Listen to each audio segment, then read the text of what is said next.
আমার খেতা কাইটটা করলো কি, আমার বালিশ কাইটটা করলো কি, ওরে আমার ইন্দুর বাবাজি।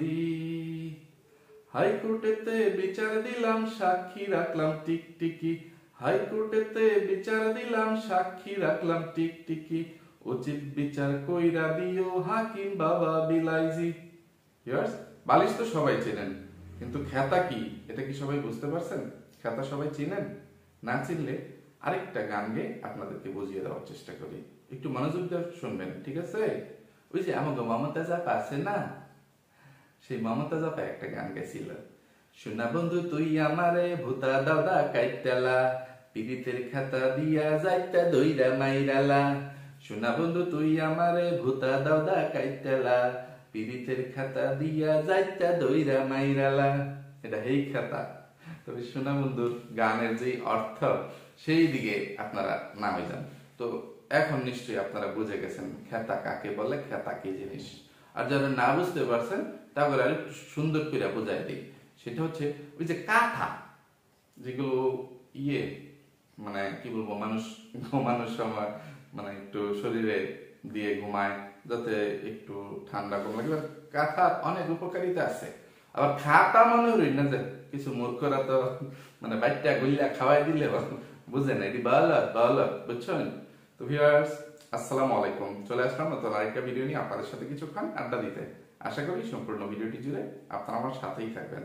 ভিউয়ার্স, ইদানিং ব্যস্ততা খুব বেড়ে গেছে, তাই আমার আসামিদেরকে আমি রেগুলার ভাবে ধুলাই করতে পারতেছি না, একদিন দুই দিন গ্যাপ হয়ে যাচ্ছে। কারণ ঈদের সিজন বা রোজা চলতেছে, কাপড়ের ব্যবসায়ীরা মানে এই রোজার মাসটা খুবই ব্যস্ত সময় পার করে। এই জন্য মানে আমার ইচ্ছা থাকা সত্ত্বেও আমার আসামিগুলোর উপর আমি ঠিক মতো দৃষ্টি রাখতে পারি না, বা দৃষ্টি রাখলেও ওই যে ধুলাই করার সময়টা পাই না, বা আপনাদের সাথে আড্ডা দেওয়ার সময় সুযোগ বের করতে পারি না। তো আজকে ব্যস্ত সময়ের মধ্যেও আমার আসামিদেরকে একটু ধুলাই করতে আসলাম। হয়তো অনেক বেশি রাত হয়ে গেছে, ভিডিওটা আপলোড করতে গিয়ে অনেক দেরি হয়ে যাবে। তো আপনাদের যে দায়িত্ব কর্তব্য আছে, আশা করি আপনারা সেটা খুব ভালোভাবেই পালন করবেন। লাইক কমেন্ট শেয়ার করতে কেউ ভুলবেন না। শেয়ার করেন আর না করেন, লাইক কমেন্ট করতে কেউ মানে কৃপণতা করেন না, ঠিক আছে? তো ভিউয়ার্স, আজকে আপনাদেরকে ওই যে গানের ভাষায় যেটা বললাম যে উচিত বিচার করে দিও হাকিম বাবা বিলাইজি। তো আমার যত ভিউয়ার্স আছেন সবাই হাকিম মানে বিচারক, কিন্তু ওই যে বিলাইজি বলাতে মানে এটা গানের ভাষা আর কি। অনেক আগে আমার একজন প্রিয় শিল্পী নাসির এই গানটা গাইছিল, গানটা আমার খুব ভালো লাগছিল। তো কাঁথা নিয়ে বা খেতা নিয়ে আমার ঘৃণিত লালু, মানুষের বাচ্চা কুলাঙ্গা দেশি কুত্তা যে ফটকামি ফাত্রামি ব্যাহাপনা করে গেছে, তো এই জন্য আমি এই খেতা বা কাঁথার বিচার আপনাদের কাছে দিতে আসলাম। আশা করি আপনারা ন্যায় বিচার করবেন। আমার ঘৃণিত লালু, মানুষের বাচ্চা কুলাঙ্গা দেশি কুত্তা কাঁথা নিয়ে যেই মায়া কান্না বা এই যে ব্যবসাটা করে গেল, মানে ইদানিং কয়েকটা নির্দিষ্ট টপিকের উপরে আমার কিছু আসামিরা ব্যবসা করতেছে। এই অমানুষের বাচ্চা কুলাঙ্গার দেশি কুত্তা মা নিয়ে ব্যবসা শুরু করছে তো করছে, আমার কোনো নামগন্ধ নাই। যে মা মনে হয় শুধু তারই মারা গেছে, মানে এখন সে প্রত্যেকদিন তার মায়ের স্মৃতি, এইটা আলমারি করে ওইটা দেখলাম খুঁড়ে না খুলে, এইটা পাইলাম ওইটা পাইলাম, টাকার খনি, হীরার খনি, সোনার খনি, খেতার খনি, কত খনি, মায়ের কত স্মৃতি কান্না করে দিচ্ছে। এই সেই ফটকা বাচ্চা ফটকা করতেও পারি না, কান্নার অভিনয় জোর করে মানে ফটকার বাচ্চা ফটকা। একটা সিরিয়ালে আসতেছি বলি। আরেকটা হচ্ছে বাচ্চা নিয়ে ব্যবসা শুরু করে দিচ্ছে, প্রত্যেকদিন মানে একই ধরনের বাচ্চা পেটে নিয়ে আজকে এটা করতে গেলাম, বাচ্চা পেটে নিয়ে ওইটা করতে গেলাম, এটা সেটা। আর এক দল মানে ওই বহু ছিদ্রযুক্ত তলাবিহীন মাল্টিপ্লাক মাল্টি নোংরা তার জামাই নিয়ে মানে বিভিন্ন টাইটেল থাম্বনেল দিয়ে মানে ব্যবসা করে যাচ্ছে। আর তার কামলা জামাই রাজমিস্ত্রির হেল্পার, সে তার বউকে খোঁচা মেরে ইঙ্গিত করে টাইটেল থাম্বনেল দিয়ে তারা একজন আরেকজনকে মানে জামাই বউ ব্যবসা করতেছে, ঠিক আছে? ওইদিকে পাট ক্ষেতের আইফেল বা পাট ক্ষেতের রাতের রানী, পাট ক্ষেতের রানী, হাগুর টুকানি গোবর টুকানি, গু খাদক পায়খানা খাদক, ওই কামলার বাচ্চা মানে সে যে কি ধরনের টাইটেল থাম্বনেল দিয়ে ভিডিওগুলো আপলোড করতেছে, আমি কোনটারে থেকে কোনটারে দুলাই হরে আমি ভিউয়ার্স কোয়েনচেন দেখি। তো আপনারা মানে খুব মনোযোগ সহকারে আমার ভিডিওটা দেখার চেষ্টা করবেন। তো শুরুতে আমার ঘৃণিত লালু মানুষের বাচ্চা কুলাঙ্গা দেশি কুত্তারে দোলাইয়ের মাধ্যমে আজকের আড্ডা শুরু করি। তা আমার দেশি কুত্তা আমার লালু তো এদিকে এদিকে এদিকে এদিকে ফৈনির ঘরের ফৈনি তুই যা শুরু করছস কি কথা। আচ্ছা আজকা তুই যে ধরনের ফটকামি ফাটকামি করে গেছস এনতে শুরুটা করি আমি দেখি এর আগে গত কয়দিনের মানে ফটকামি ফাটকামি মানে দিয়ে তোকে আমি দোলাই করে তোর বিচারটা করতে পারি। আজকে যে থাম্বনেল দিছস ভিডিওটা সেখানে লিখছস স্বর্ণ না ডায়মন্ড বুঝতেছি না, আর টাইটেল দিছিস মায়ের আলমারি খুলে আজ কান্না করে দিলাম। মা কত জিনিসপত্র সুন্দরভাবে গোছাই রাখছে। আগে ডায়মন্ড আর স্বর্ণের মধ্যে এই মূর্খের বাচ্চারা এই দেয়াল টপকে লম্পটরে একটু শিখাই। আচ্ছা ভিউয়ার্স আপনাদের আগে জিজ্ঞেস করি, আচ্ছা স্বর্ণ বা সোনা আর হচ্ছে ডায়মন্ড বা হীরা এই জিনিস দুইটার মধ্যে কি মানে কোনো মিল আছে? মানে কোথায় আগরতলা আর কোথায় উগারতলা, দুইটা দুই জগতের বিষয়, ঠিক আছে? এখন কি বলবো, সোনাটা একটা লোহার মতোই ইয়ে করি মানে অনেক দামি, ঠিক আছে, কিন্তু এটা লোহা জাতীয় তো, তাই না? কারণ লোহা দিয়েও ইয়ে করে সোনার জিনিসের মতো গয়নাগাটি বানানো যায়, কিন্তু হীরাকে কি গলিয়ে ইয়ে করে নিজেদের মন মতো করে মানে কোনো আকার আকৃতি দিয়ে মানে এরকম সোনার মতো করে বা ইমিটেশন বা সিটি গোল্ড বা লোহা পিতল রূপা এইগুলোর মতো করে কোনো কিছু বানানো যায়? হ্যাঁ, হীরা হচ্ছে একটা পাথর, খুবই দামি একটা বস্তু, খুবই কঠিন একটা বস্তু, মানে ওইটা হচ্ছে মানে মানে ইয়ে করবে ঝলমল ঝলমল করবে, আলো দিবে বা এটার আরো অনেক গুণাগুণ আছে, এটা খুবই দামি একটা বস্তু। দুইটা সোজা কথা, একটা কাচের মতো, কাচের টুকরা বলেন বা হীরা বলেন মানে পাথর বলেন, যে এই জিনিস আমি বুঝবো না কেন? এটা কি ধরনের প্রতিবন্ধী বা মূর্খ হইলে, কি ধরনের ফটকা হইলে এই ধরনের মানে শব্দ সে তার মুখে উচ্চারণ করতে পারে বা টাইটেল থাম্বনেলে সে এগুলো লিখতে পারে? ভিউয়ার্স আপনারা কোন চেন দেখি এই বলদারে, এই ফটকার বাচ্চারে, এই অমানুষের বাচ্চা কোলাঙ্গা দেশি কুত্তারে, মানে আমার ঘৃণিত লালিও দেশি কুত্তারে। ভিউয়ার্স মানে কোন পায়খানাতে নিয়ে চুবাইলে, পায়খানা ট্যাঙ্কির মধ্যে, সেফটি ট্যাঙ্কির মধ্যে চুবাইলে ফকিন্নির বাচ্চা, এই মূর্খের বাচ্চা একটু লজ্জা শরম হবে? ভিউয়ার্স আপনারা আমার একটু দয়া হয়ে একটু পরামর্শ দিয়ে থেকে যান, আমি আর পারতাছি না এই অমানুষের বাচ্চা কোলাঙ্গা দেশি কুত্তার এইসব ফটকামি ফাতরামি সহ্য করতে পারতেছি না, আর তার হাতের কাছে পাইতেছি না, পাইলে আমি বুঝাই দিতাম দোলাই কারে কয় বা ফটকামি ফাতরামি মানে কেমনে বালা করুন লাগে। আমি তাকে কেমন উজা বা কবিরাজ, যে উজা তো কি দিয়ে বাইরে জানি মানে পাতা দিয়ে এটা সেটা দিয়ে মানে জিন ছাড়ায়, আর আমি তাদের মানে সব বদমাইশি ফটকামি ফাতরামি ভালো করে দিতাম। তো এই ফটকার বাচ্চা দেশি কুত্তা এই যে আরো যে টাইটেলের লাইনগুলো লিখলো, মায়ের আলমারি খুলে আজ কান্না করে দিলাম, মা কত জিনিসপত্র সুন্দরভাবে গুছায় রাখছে। এই কুলাঙ্গারের বাচ্চা, মানুষের বাচ্চা দেশি কুত্তা এবং তার বোন ওই রাতের রানী, খাটের রানী, ভণ্ড বাচাল মঙ্গলতারি শয়তান টিচারের দাঁতের বাগানের ফটকামি ফাতরামির জন্য অনেক সময় তাদের মায়ের উপর আমি রাগান্বিত হয়েছি, যে তাদের মা কতটা মানে কি বলবো জঘন্য মা হওয়ার পরে এই ধরনের দুইটা কুলাঙ্গার সন্তান জন্ম দিয়ে গেছে। আর এই মাকে নিয়ে দেশি কুত্তা দাঁতের বাগান যেটা শুরু হচ্ছে গো, কি আর কইতাম, কিছু মূর্খ অসচেতন টিনের চশমা পরা দালাল ছাঞ্চাগর কমেন্ট দেখা তারা গর্ভবতী হয়ে গেছে, গা গর্বিত না, ঠিক আছে, গর্ভবতী মানে প্যাকনেট হয়ে গেছে, যে তাদের মা পৃথিবীর শ্রেষ্ঠ মা, মানে এইরকম ভদ্র এরকম আদর্শবান মহিলা হয়তো বা পৃথিবী তার আসেন না, কিন্তু তাদের মাকে বা দেশি কুত্তাকে দাঁতের বাগানকে ধুলাই করে যে কমেন্ট গুলো দেশি কুত্তার ভিডিওতে করা হয়, ওই কমেন্ট গুলো দেশি কুত্তা আবার পাবলিশ করে না। ও গতকালকার ভিডিওর মধ্যে দেশি কুত্তা, গতকালকার ভিডিও টাইটেল থাম্বনেল কইতাছি, দেশি কুত্তা কি একটা মানে মন্তব্য করছে যে মানে কোনটা থেকে কোনটা করে অনেক কথাই তো কয়েছে। এর মধ্যে এরকম গুরুত্বপূর্ণ কথাটা হচ্ছে এটা দেশি কুত্তা একটা সত্যি মানে বাস্তব সত্যি কথা সে স্বীকার করছে। সেটা হচ্ছে ভিউয়ার্স, আপনারা একটু চিন্তা করে দেখেন, যেখানে মানে তার মতো করে বলি, মানে আমার মতো করে বলি তার কথাটা, যেখানে সে তার মায়ের মৃত্যুতে কোনো মানে পায় না, আঘাত পায় না, কষ্ট পায় না, সে শোকাহত হয় নাই, সেখানে আপনারা কিভাবে মনে করেন বা কল্পনা করেন বা চিন্তা করেন যে সে ভিউয়ার্সদের উচিত কমেন্টে সে আঘাত পাবে, সে কষ্ট পাবে, সে কতটা কঠোর হৃদয়ের অধিকারী, বা সে কতটা অমানুষ, কত বড় জঘন্য একটা কুলাঙ্গার, কত বড় দেশি কুত্তা। এইটা তো আপনারা এতদিনে নিশ্চয়ই বুঝে গেছেন যে দেশি কুত্তা মানে কথাটা এভাবেই বলতেছিল। যে ভিউয়ার্স, আপনারা যখন আমাকে কমেন্টগুলো করেন, এই কমেন্টগুলোতে আপনারা এটা ভাবেন না কেন যে আমার মায়ের মৃত্যুতেই যেখানে আমি ভেঙে পড়ি নাই, আমি কোনো কষ্ট পাইনি, আঘাত পাইনি, সেখানে আপনাদের এইসব কমেন্ট দেখলে আমি আঘাত পাবো, এটা আপনারা ভাবেন কি করে? এটা একবারে একটা হাসা কথা কইছে। সে তো তার মায়ের মৃত্যুতে কোনো রকম আঘাতই পায়নি, সে তো মানে লটারি পেয়ে গেছে।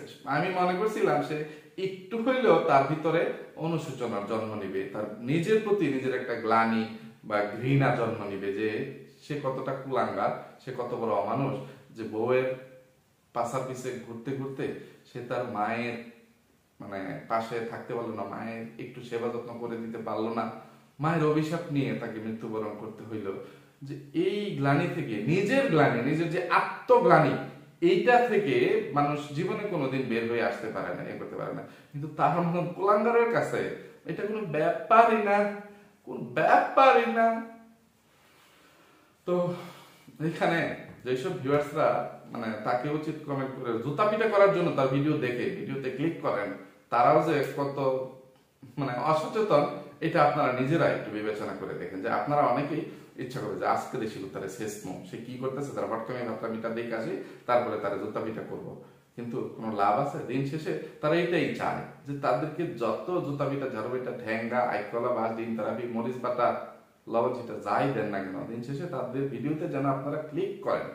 না হলে কোনো ফটকা, কোনো অমানুষ একটা 50 বছরের বুইড়া খাড়াস এই ধরনের ফটকামি ফাতরামি গুলো করতে পারে না, ঠিক আছে? তো এই কুলাঙ্গার যে আজকে তার ভিডিওর মধ্যে মানে প্রত্যেকদিন তো মায়ের কিছু না কিছু, একদিন শাড়ি, একদিন কাঁথা, একদিন এই যে আজকে দেখাইছে সাবান, শ্যাম্পু, লোশন, এটা সেটা, ওই যে তার মেয়ের জন্য কিছু ক্লিপ টিপ, হিজাব পিন, এটা সেটা, মানে এক একটা বের করতেছে, সবই তার। আবার এইখানেও গাঁজাখুরের বাচ্চা, এই কুলাঙ্গার দেশি কুত্তা কত ধরনের গাঁজাখুরি মন গড়া যুক্তি সে দিচ্ছে যে আমরা দুইটা ভাই বোন, কিন্তু আমাদের দুই ভাই বোনের মধ্যে অনেক ভালো বন্ডিং, আমরা কেউ কাউকে অসম্মান করি না বা কারো সিদ্ধান্তে কেউ করি না। এই যে আপনারা অনেকে কমেন্ট করতেছেন দেশি কুত্তা কত বড় কুলাঙ্গার হইলে, কতটা জঘন্য একটা অমানুষ হইলে, যে এইসব মায়ের জিনিসপত্রের মধ্যে অধিকার থাকে মেয়ের, যে দাঁতের বাগান এখনো দেশে আসে নাই কিন্তু দেশি কুত্তা তার মায়ের আলমারি খুলতেছে, দাঁতের বাগানকে ছাড়াই শাড়ি বের করতেছে, কাঁথা বের করতেছে, টাকা পয়সা বের করতেছে। দেশি কুত্তা কত নাম্বার সোল্টু বা ফটকা হইলে এগুলো পারে। তো দেশি কুত্তা এইটাকে পুঁজি করে আবার একটা কন্টেন্ট বানিয়ে ফেলছে বা ভিডিওর মধ্যে মানে এই বিষয়ে কথা বলে কতক্ষণ সময় নষ্ট করছে। যে আপনারা কিভাবে বলেন আমি যা করতেছি আমার বোনের অনুমতি নিয়েই করতেছি, এই সেই, আর এগুলো দেখাতে আমার ভালো লাগে, এই সেই, কিছু মানুষ, কিছু মানে ইয়ের বাচ্চারা বলবো এগুলো, মানে মূর্খের বাচ্চা, দালাল চামচার বাচ্চা, মানে এর সাথে খারাপ মানে ইয়েতে গেলাম না, রোজার মাস, ঠিক আছে, মুখের ইয়েটা অন্য পদবীতে গেলাম না, পদবী উচ্চারণ করলাম, যে তার মায়ের এইসব জিনিসপত্র নাকি তারা দেখতে চায়। এটা দেশি কুত্তা প্রায় বলে যে ভিউয়ার্স আপনারা শুধু বলেন আমার মায়ের কি কি আছে, কোথায় কি আছে না আছে আপনাদেরকে দেখাই, এই ফহিনীর ঘরে ফহিনী, অমানুষের বাচ্চা, কুলাঙ্গার দেশি কুত্তা। কোন মূর্খের বাচ্চারা তোর কাছে এরকম কমেন্ট করে, এরকম জিনিসগুলো দেখতে চায়? হ্যাঁ, আর তোর মা কতটা ছোট লোক ছিল, কতটা কোন জোশ কিপটা হিসাবি মানে ইয়ে ছিল, মানে এইগুলোই তো তুই প্রত্যেকটা কাজে কাজে তুই মানে প্রমাণ দিয়ে যাচ্ছিস, তোর মাকে অপমান করতেছিস, ছোট করতেছিস। তোর মায়ের প্রতি তোর যদি বিন্দু পরিমাণ ভালোবাসা থাকতো, যেটা নাই, মানে অতীতে ভাবছিলাম যে হয়তোবা কোনোদিন না কোনোদিন হয়তোবা তোর মনে জন্ম নেবে, কিন্তু মাটা মরে যাওয়ার পরেও তোর মধ্যে কোনো অনুশোচনা নাই, তোর মধ্যে কোনো মানে নাই, অপরাধ বোধ কাজ করে না, তাহলে তুই ফকিন্নির বাচ্চা, মানে জীবনে মরার আগে কোনোদিন মানুষ হয়ে মরতে পারবি না। এটা আমার মানে বিশ্বাস হয়ে গেছে যে তুই তুই পৃথিবীর সবচেয়ে নিকৃষ্ট একটা মানুষ, কুলাঙ্গার, কুসন্তান, ঠিক আছে? তো তুই তোর মায়ের মানে কিভাবে কবরের আযাব, রমজান মাসে তো প্রত্যেকটা মুসলমানের মানে কবরের আযাব মাপ থাকে, মানে রমজান মাসে কবরের আযাবটা স্টপ থাকে, ঠিক আছে? রমজান মাসটা শেষ হয়ে গেলেই না তোর মায়ের আর তোর বাপের যে কি অবস্থা, কইটা যে বাস যাইবো আর কইটা আইবো, খালি গুল যাইবো আর আইবো, এইগুলো কমানোর জন্য কোথায় একটু ইবাদত বন্দেগী করবি, একটু কোরআন তেলাওয়াত করবি, একটু দান খয়রাত করবি, সেইগুলো। আচ্ছা, দান খয়রাত কিছু দেখাইতে আসছিস, ইফতারি দিলাম বান্ডিলে আধা কেজি সয়াবিন তেল, একটা লুয়াবজার বুটুল, হাফ কেজি বা এক পা মুড়ি, 200 গ্রাম খেজুর, 100 গ্রাম খেজুর, 50 গ্রাম, এইটা সেটা ইয়ে করে। তো ফকিন্নির বাচ্চা, দানের নিয়ম হচ্ছে ডান হাত দান করলে বাম হাত যেন টের না পায়। যে জাহিরি দান, যে আমি অনেক বড় দানবীর, এই সেই, এগুলো দেখানোর জন্য যারা দান করে, একে তো হচ্ছে যে অবৈধ টাকা, পাপের টাকা, এই যে বউ ভাড়া দেওয়ার টাকা, বউ মা বোন ইজ্জত বিক্রি করা টাকা, সোজা কথা, এই টাকা দিয়ে তুই ইয়ে করতেছিস। আবার এই টাকা দিয়ে 4000 টাকা খরচ করে তুই 20,000 টাকা ইনকাম করতেছিস। তো এইগুলোতে তোর মায়ের কবরের আযাব বাড়বে না কমবে? মানে তুই মায়ের জন্য সওয়াব চাইতে আসছিস না ইয়ে করতে আসছিস? কোনটা রাইট কাছে ভিউয়ার্স, কোনটা কই? আমার একটা খুবই গুরুত্বপূর্ণ কথা মনে পড়ে গেছে গা। এই মানুষের বাচ্চা কোলাঙ্গা দেশি কথা কি কইতেছে জানোই? হ্যাঁ, আল্লাহরে ঘুষ হাততাছে, মানে ঘুষ হাততাছে বলতে মানে প্রস্তাব দিছে ভিউয়ার্সদের কাছে যে ভিউয়ার্স আপনারা যদি আমার গ্যারান্টি দিবার পারেন। ওই যে কিছু ভিউয়ার্সরা যখন কমেন্ট করছে, কিছু সচেতন ভিউয়ার্সরা এ করে, ভাইয়া এসব সোলটামি মোলটামি বাদ দা, যে কুলাঙ্গা দেশি কুত্তা, তুই একটু ভালো হয়ে যাই, তুই একটু মানে কোরআন তেলাওয়াত কর, দোয়া খেরাত কর, ভালো কাজ কর, সৎ কাজ কর, ইয়ে কর। তো তাহলে যদি কবরবাসীরা একটু শান্তি পায়, তাদের কবরে শুধু ওইটাই যাবে, নেক আমলটাই যাবে, এছাড়া আর কিছু যাবে না। তো সন্তানদের ভালো কাজ, দান সদকা, এইগুলো মা বাবার কবরে একটু হইলেও মানে সওয়াব যায়, এই সেই। তো সে বলতেছে আপনারা যদি বলতে পারতেন, নিশ্চিত কি জানি গ্যারান্টি দিতে পারেন যে আমি যদি দান সদকা করলে আমার মা বেহেশতে যাবে, বেহেশতে নিশ্চিত বেহেশতে পাবে, আল্লাহ এটা বলবে, তাহলে আমি প্রয়োজনে আমার সব কিছু দান খয়রাত করে দিব। এটা কোন কথা? কোনছেন দেখি? হ্যাঁ, আল্লাহ তাআলা তো বলছেই তোমরা দান সদকা করো, কিন্তু আল্লাহ যে এই দান সদকার বিনিময়ে কি পুরস্কার আছে, কি মানে গুনাহ মাফ বা ইয়েটি, এগুলো বলে দিছে।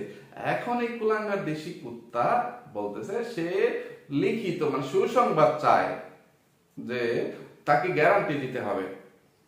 তো আল্লাহ তাআলা তো, আল্লাহর কথা কোনো মানে ইয়ে আছে, হেরফের হয়? আল্লাহ মানে যা অঙ্গীকার করছেন সেটা কোনোদিন ভঙ্গ করবেন? তুই কিসের সাথে কি তুলনা করলি? এটা কি ধরনের একটা মানে, শুধু মূর্খামি বললে এটা ইয়ে হবে, পাগল বললেও পাগলের তো কোনো ইয়ে নাই, পাগলদের নাকি কোনো বিচার টিচার হবে না, ঠিক আছে? কিন্তু তুই কোন ধরনের মানে বলদামি মূলক, মূর্খামি মূলক একটা সোলটামি, ছাগলামি, কুলাঙ্গারের মতন একটা কথা কইলি রে। মানুষের বাচ্চা, কুলাঙ্গার দেশি কুত্তা, তুই কইছস তোর মা মানে বেহেশতে যাইতে পারলে, এটা যদি তুই নিশ্চয়তা পাস, কেউ যদি তোকে গ্যারান্টি দিতে পারে, তাহলে কেবল তুই দান সদকা করবি, তাহলে তো আমি আমার সব প্রয়োজনে দিয়ে দিব। আল্লাহ রে আল্লাহ, কই না ফাল্লা ভিউয়ার্স। এরপরেও এই কুলাঙ্গারের ভিডিও দেখার জন্য এক শ্রেণীর গণ্য মূর্খ, অসচেতন, টিনের চশমা পরা কিছু ভিউয়ার্সরা হুমড়ি খেয়ে পড়েন। কি কারণে, কি আছে এই ফটকার ভিডিওর মধ্যে? এই ফটকার আর টাইটেল থাম্বনেল করে শোনাইতে গেলে আমার ই হয়ে যাবে। আচ্ছা, খেতা আমার ভিডিওটা আজকে একটু আলো জলো হয়ে যেতে রেখা, অলরেডি একটা হজবর আলো লাগিয়ে যেতেছে, কারণ অনেক অনেক ভিডিও মানে ফটকামি ফাটকামির জন্য, তার মানে চিটারি বাটপারি প্রতারণার জন্য দোলাই করতে হবে। সেটা হচ্ছে এই যে কাঁথা, গতকালকে বা পরশু একটা ভিডিও আপলোড করছিল, সেইখানে এই কোলাঙ্গারের বাচ্চা দেশি কুত্তা খেতা লয়েছে যে মানে এর আগে মনে হয় খেতা, ঠিক আছে, এর আগের দিনের ভিডিওটা হচ্ছে এরকম থাম্বনেল, মায়ের জন্য আনা বাংলাদেশি ডাইনির শেষ উপহার। আর এক লাইন যে ডাইনি মাগিনুর ও দাঁতের বাগানকে নিয়ে কিছু কথা শেয়ার করলাম, মানে ডাইনি মাগিনুর তার মায়ের জন্য গস কাপড়, থান কাপড়, এগুলো কি না কি নিয়ে আসছে, তার মা বি প্লাস শাড়ি, ব্র্যান্ডের শাড়ি, 3D সেটা সারা না কি করতে পারে না। আর হচ্ছে দাঁতের বাগান কেমন আছে, দাঁতের বাগান এখনই স্বাভাবিক জীবনে ফিরে আসবে পারে না, এটা সেটা কয়া করতেছিল। এছাড়া এর আগে আরেকটা ভিডিও যেটা দিছিল যে মায়ের নিজ হাতে সেলাই করা লক্ষ টাকা দামের নকশি কাঁথা, সুন্দর, এমন সুন্দর কাঁথা আমি জীবনেও দেখিনি বা কখনো দেখিনি। ওরে কোলাঙ্গারের বাচ্চা, অমানুষ দেশি কুত্তা, দেয়াল টোপেনের লম্পট, তুই রে কি লেখছস? খারো একটু ফানি খাইলি, ফানি খায়া পরে তোরে পিটাইতেছি। আমার ঘৃণিতে লালু দেশি কুত্তা, আমার এত আমি পানি খেতে যাওয়ার ফাঁকে তুই আবার এখান দিয়ে পালিয়ে যাস নাই তো, তুই আসিস তো, তুই সামনে থাকিস, ঠিক আছে? হইনি কুলাঙ্গার দেশি কুত্তা। এই যে একদিন তোর মায়ের কাঁথা বা খেতা, একদিন তোর মায়ের শাড়ি, একদিন তোর মায়ের আলমারি খুলে ভ্যানিটি ব্যাগ থেকে বা পার্স থেকে টাকা, একদিন এই যে সাবান, শ্যাম্পু, লোশন, এগুলো কি শুরু করছিস? আরেকদিন মায়ের কাছ থেকে বড়ই পেরে করতেছিস, আমার মায়ের পাকঘর, এটা সেটা, মানে মা তোর এই মরা মারে আর কতদিন বেচবি রে? ফইনি জীবিত মার সেবা যত্ন তো কোনোদিন করতে পারিস নাই, কোনো মানে টেক কেয়ার করিস নাই, মায়ের চিকিৎসা করিস নাই। প্রত্যেকদিন আমার জাতা মাটা, আমার তরতাজা মাটা, সুস্থ সবল মাটা আটকা মরে গেছে গা। আমি এটা মানতেই পারি না। আল্লাহ তুমি এটা কেন করলে? আল্লাহ আপনি আমার মাফ করে দিবেন, ঠিক আছে? যে এই কুলাঙ্গারে শিক্ষা দেওয়ার জন্য এভাবে অভিনয়, তার অভিনয় আমি করতে পারি না, কিন্তু মানে কিভাবে যেন কি করবো আমার অনেক কষ্ট। আমার কুচকে মেয়ে, আমি নিজে আমার মায়ের মোবাইলে ছবি তুলতো, করতো, এগুলো এখন দেখে এগুলো হয়ে গেছে। আজকে টাইটেলে যেটা দিছে তার মায়ের জন্য, তার মায়ের আলমারি খুলতে গিয়েছে, কান্না করে দিল এই সে। আরে হয়নি হোরের ফুল, আল্লাহ আল্লাহ, তুই তো মেয়ের কথা বলতে গিয়ে তুই একটু কান্নার অভিনয় করেও কান্দাচ্ছিস না। কথা হয়েছে যে এটা হেড হয়েছে এটা, এই যে তুই সেই দিন গত 2 দিন আগে যে খেতা লইয়া যে নাটক সিনেমা গুলা করলি, আচ্ছা তুই এর আগে একটা ভিডিওর মধ্যে দেখাইছিলি তুই কি জানো কিছু হাদিস কালামের বই অনলাইন থেকে কিনে নিয়ে আসছিস, একটা মানে কোরআন শরীফ, নুরানি কোরআন শরীফ, সহজ পদ্ধতিতে না 27 ঘন্টায় না 27 দিনে কোরআন শিক্ষা, তারপরে আরো কিছু সাহাবীদের জীবনী, এই কিছু হাদিসের বই নিয়ে আসছিস। সবচেয়ে বড় কথা আমাদের প্রিয় নবী হযরত মুহাম্মদ সাল্লাল্লাহু আলাইহি সাল্লামের জীবনী, এরকম যে একটা সামাইলে আমাল না ফাজাইলে আমাল না কি জানি, সামাইলে ফাজাইলে তিরমিজি, এই ধরনের একটা হাদিসের বই আনছিস, আর একটা নুরানি কোরআন শিক্ষা আনছিস, বা নুরানি কোরআন শরীফ নিয়ে আসছিস। তো আচ্ছা, কোরআন শরীফ তো কোরআন শরীফ, এটার কোনো বিকল্প নাই। নবীজির মানে যে জীবনী, সেখানে তো অবশ্যই মানে নবীজি কিভাবে জীবনযাপন করছেন, নবীজির সুন্নাত ফরজ এইগুলো নিয়েই আছে। তো নবীজির চারিত্রিক বৈশিষ্ট্যে তুই 2-1টা নিজের মধ্যে যদি আয়ত্ত করতে পারিস, তাহলে তোর জীবন সার্থক সফল হয়ে যাবে। সেই পেঁচালটাই তুই পারতেছিলি। আচ্ছা, এরকম স্বপ্ন বা এরকম মনোবাসনা বা ইচ্ছা শক্তি কারোর মধ্যে যদি থাকে, মানে তার তো কি বলবো, না কোনো কিছুর দরকার নেই, কিন্তু এইটা কি আদতে তোর মধ্যে মানে বিন্দু পরিমাণ মানে থেকে বাস্তবে তোর এরকম কোনো ইচ্ছা বা কোনো কিছু আছে বলে মানে তোর মধ্যে চারিত্রিক যে বৈশিষ্ট্য এটার মধ্যে ফুটে উঠছে? হ্যাঁ, আচ্ছা তুই কোন পুরুষের কাতারে করিস? তুই একদিন একটা পৃষ্ঠা এই বইটা একটু পড়ে দেখিস তো। হ্যাঁ, পুরুষ কাকে বলে, আর তোর মতন দায়ুস অমানুষ কুলাঙ্গার দেশি কুত্তা কাকে বলে? হ্যাঁ, তুই শুধু জেনে নিস দায়ুস কাকে বলে। যে তুই বলিস বউকে সাহায্য করা, বউকে মানে ঘরের কাজে কর্মে সাহায্য করা, ভালোবাসা, এটা সেটা কি কোনো গুনাহ? এটা কি পাপ? এগুলো বলতেছিস। আরে ফটকার বাচ্চা, আরে অমানুষ, আরে কুলাঙ্গার দেশি কুত্তা, ঘরের কাছে বউকে সাহায্য করা এটা কোনো ভুলও না, এটা কোনো পাপও না, এটা সুন্নত। কিন্তু নিজের পুরুষত্ব বিসর্জন দিয়ে নিজেকে একটা হিজড়া টুনটুনি ছাড়া বিচি ছাড়া একটা মাইকে হাসু প্রমাণ করে নিজের ব্যক্তিত্ব আত্মসম্মান বোধ বিসর্জন দিয়ে নিজেকে দায়ুস হিসাবে প্রমাণ করে মানে সারাদিন বউয়ের চাপচামি করা বা সারা জীবন বউয়ের গোলাম হয়ে যাওয়া, এইটা মানে কি বলবো, এইটা মানে তুই তো পুরুষের কাতারেই করিস না। হ্যাঁ, মানে তুই তো চিরস্থায়ী যে জাহান্নামীদের মানে খাতায় নাম লেখাইছিস, খাতায় নাম লেখাইছিস, তুই আবার এই গলাবাজি চাপাবাজি কোন মুখে করতে আসিস রে ফকিন্নির বাচ্চা, অমানুষের বাচ্চা। তুই একটু এই হাদিসের বইটা বা নবীজির জীবনী সম্পর্কে বা অন্যান্য সাহাবীদের জীবনী যে সংক্ষিপ্ত একদম পাতলা পাতলা নিয়ে আসছিস, ঠিক আছে, ওইখান থেকে একজন সাহাবীর জীবনের যেই বৈশিষ্ট্যগুলো আছে, চারিত্রিক যেই বৈশিষ্ট্যগুলো আছে, এইগুলো একটু ফলো করে জীবনটাকে কি বলবো মানে 100 ভাগের 1 ভাগ নিজের মধ্যে আয়ত্ত করার চেষ্টা করতো, দেখতো তুই পারিস কিনা। আমি তোকে লিখে দিচ্ছি ফকিন্নির বাচ্চা, মানে আমার ধারণা, মানে আমার বিশ্বাস তুই সেটা কোনোদিন পারবি না রে ফকিন্নির বাচ্চা। কারণ তোর মানে মেয়াদ শেষ হয়ে গেছে, তোর মানে মাথা নষ্ট হয়ে গেছে, ঠিক আছে। তুই টেহার জন্য তুই পাগল হয়ে গেছিস। তুই তো এতদিন পর্যন্ত তো মা বেঁচে থাকতে মাকে বেচছিস, বউ বেচছিস, পালিত মেয়ে বেচছিস, বোন বেচছিস, শালার বউ, সুমন্দির বউ, সবগুলার ইজ্জত বেঁচে খাইছিস। মানে এখন মরা মাকে বেঁচে খাওয়া শুরু করছিস। ফকিন্নির বাচ্চা, অমানুষের বাচ্চা, কুলাঙ্গার দেশি কুত্তা। আমি বারবার তার কথা কইতে যাইয়া আমার তার কথা কইতে ইয়ে না।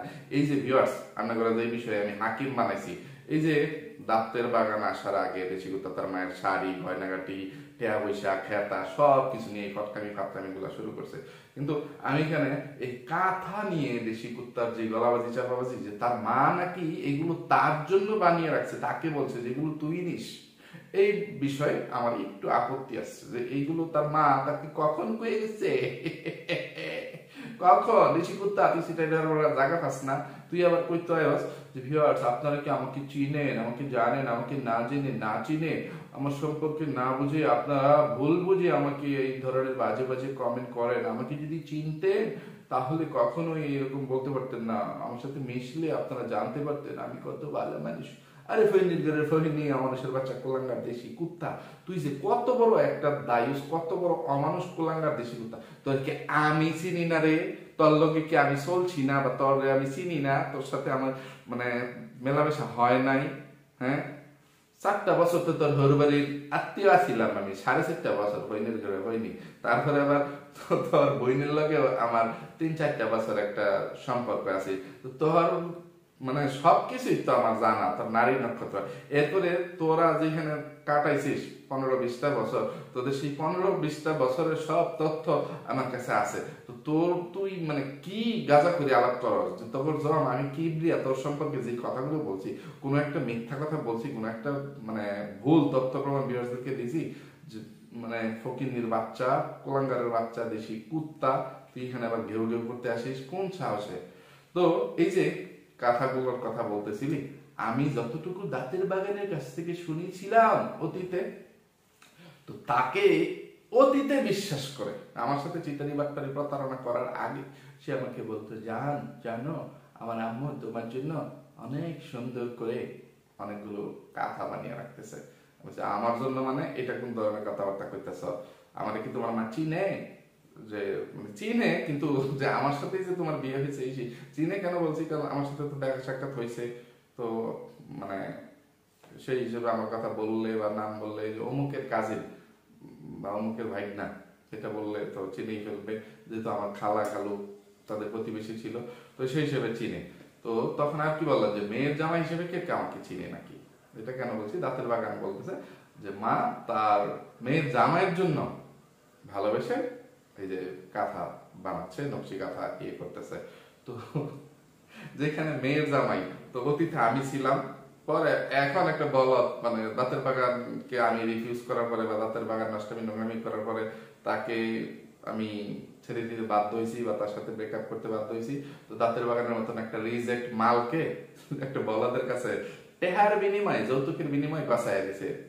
মানে বলদা দেখা কোনো সচেতন মানুষ, কোনো ভদ্র মানুষ, কোনো ব্যক্তিত্ব সম্পন্ন মানুষ এই ধরনের নষ্টা রাতের রানীদেরকে নিয়ে, খাটের রানী বন্ড বাতাল মুকুলদারি শয়তান রাতের বাগানের মতন একটা কলঙ্কিনীকে নিয়ে মানে কখনোই সংসার করার কথা না। আর যদি করেও যে একদম অজানা অচেনা ভাবে, যে প্রকাশিত হয়ে যাওয়ার পরে তার সব নষ্টামি নোংরামি তথ্য প্রমাণ এইভাবে সোশ্যাল মিডিয়ায় মানে ছড়িয়ে ছিটিয়ে যাওয়ার পরে, ভাইরাল হয়ে যাওয়ার পরে এইভাবে কেউ ক্যামেরার সামনে আবার সোশ্যাল মিডিয়াতে মুখ দেখাইতো, তো এতটা ব্যক্তিত্বহীন কোন পুরুষ হইতে পারে বলে আমার মানে হয় না। এটা দাঁতের বাগানের মানে ওই পরিবারের দেশি কুত্তা দাঁতের বাগান পরিবার এবং মানে পরকীয়া ভাগাভাগি পরিবারেই সম্ভব, ঠিক আছে। তো সোজা কথা, দাঁতের বাগানের সাক্ষ্য অনুযায়ী বা তার কথা অনুযায়ী যেই কাঁথাগুলো দাঁতের বাগানের জামাইয়ের জন্য তার মা মৃত নাজমা বেগম বানাচ্ছিল। তো এত এত কথা হয়তো আমার সাথে ব্রেকআপের পরেও আরো দুই একটা ডিজাইন করলেও করতে পারে, কিন্তু দেশি কুত্তা বলতেছে এগুলো তার জন্য বলছে সবগুলো তুই নিস। ওরে ফটকার বাচ্চা লেঙ্গা দেশি কুত্তা জুতায় ফোড়ে দিলাম হয়নি ভিডিও লম্বা হয়ে গেছে, এলাকার সংক্ষিপ্ত ভাবে তোলাই করতেছি। চিটারের বাচ্চা, আসলে তোদের মা বা বাপ তোদেরকে বৈধভাবে জন্ম দেয় না, অবৈধভাবে জন্ম দিছে। মানে কোনো ভদ্রলোকের ঘর থেকে তোর মতন কুলাঙ্গার সন্তানের জন্ম হয় না রে, তোর মতন অমানুষ দায়ুষ দেশি কুত্তার জন্ম হয় না। সেখানে ভদ্রলোকের ঘর থেকে ভদ্র সন্তান সুসন্তান জন্ম নেয়, বুঝতে পারছিস। তো তোকে ধুলাই করতে গেলে অন্য কোনো আসামিকে নিয়ে কথা বলার কোনো সময়ই পাই না, সুযোগই পাই না। তাই এই যে আজকেও তানু মণ্ডল, ওই গোবর টুকানি গু খাদকের বাচ্চা, মানে কামলার বাচ্চা, গোবর টুকানি আলু টুকানি, ওই মাল্টিফ্লাক মাল্টি নোংরা ও তার কামলা জামাই রাজমিস্ত্রির হেল্পার আমার ধুলাই থেকে একটু ছাড় পেয়ে গেছে, আজকের মতন বেঁচে গেছে। তো তাদেরকে এক ভিডিওতেই মানে আবার পরবর্তী কোনো একটা ভিডিওতে তাদের ফটকামি ফাটকামির জন্য ইচ্ছা মতো ধুলাই করে তাদের বাচ্চা ব্যবসা, ও ব্যবসা, জামাই ব্যবসা আর গোবর টুকানির উল্টাপাল্টা গাঞ্জা করি টাইটেল থাম্বনেল দেওয়ার মজা আমি বাইক করবো। তো ভিউয়ার্স, আজকে একটা হজবর লাগে যাইতেছে বা একটু হয়তো বা লাগাই গেছে দেশি কুত্তা যে এই ফটকামি গুলো করে গেছে কোনটা কইয়া, মানে এই জন্য একটু হজবর লাগছে আর কি। তো তার আরো অনেক ফটকামি ফাটকামি নষ্টামি নোংরামি চিটারি বাটপারি প্রতারণার জন্য তাকে ধুলাই করতে পারিনি, অন্য কোনো দিন তাকেও ইচ্ছা মতো ধুলাই করে তাকে উচিত শিক্ষা দেওয়ার চেষ্টা করবো। তো আজকের মতো এখান থেকেই বিদায় নিচ্ছি। এতক্ষণ পর্যন্ত ধৈর্য ধরে যারা আমার সাথে ছিলেন সবাইকে অসংখ্য ধন্যবাদ। সবাই ভালো থাকবেন, সুস্থ থাকবেন, নিরাপদে থাকবেন। আমার জন্য, আমার পরিবারের জন্য, আমার দুইটা সোনামণির জন্য মন থেকে দোয়া করবেন। আল্লাহ হাফেজ, আসসালামু আলাইকুম।